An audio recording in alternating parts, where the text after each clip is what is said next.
राज्यात महायुतीचं सरकार आहे। महायुतीमध्ये शिवसेना आणि भाजप हिंदुत्ववादी पक्ष म्हटले जात आहे। त्यावेळी महायुतीमधील पक्ष असलेल्या अजित पवार यांच्या राष्ट्रवादीने विधानसभेसाठी मुस्लिम कार्ड बाहेर काढले आहे। विधानसभेत 10% मुस्लिम समाजाच्या उमेदवारांना तिकीट देण्याचा निर्णय अजित पवार यांनी जाहीर केला आहे।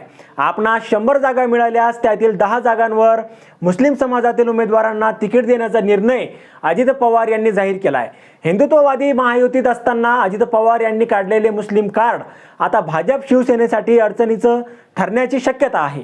1 ऑक्टोबर पासून दुधाला 7 रुपये अनुदान मिळणार असल्याचं अजित पवार यांनी सांगितले। अजित पवार यांचे बारामतीमध्ये भावी मुख्यमंत्री म्हणून बॅनर लागले आहेत। त्यावर ते म्हणाले, भावी मुख्यमंत्री असे बॅनर लावून कोणी मुख्यमंत्री होत नाही। आता बारामतीत बोर्ड लावण्याचे फॅड झालेले आहेत। धनगर आरक्षणाच्या मुद्द्यावर राज्य सरकारने कमिटी नेमली आहे। धनगर समाज ओबीसी मध्ये होता, त्यांना एनटी मध्ये टाकले। आता त्यांची मागणी एसटी मध्ये टाकण्याची आहे।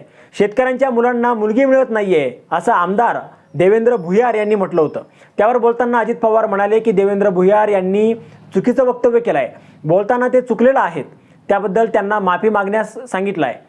बारामतीमध्ये बाहेरून येणारे लोक दादागिरी करीत आहेत। बारामतीत दादागिरी खपवून घेतली जाणार नाही असा इशारा अजित पवार यांनी दिलाय। गृहमंत्री अमित शहा यांच्यासोबत बुधवारी माझी बैठक झाली। मी मागितलेल्या वेळेनुसार ही बैठक झाली। ही बैठक युतीची नव्हती। बैठकीत मी शेतकऱ्यांचे अनेक प्रश्न मांडले।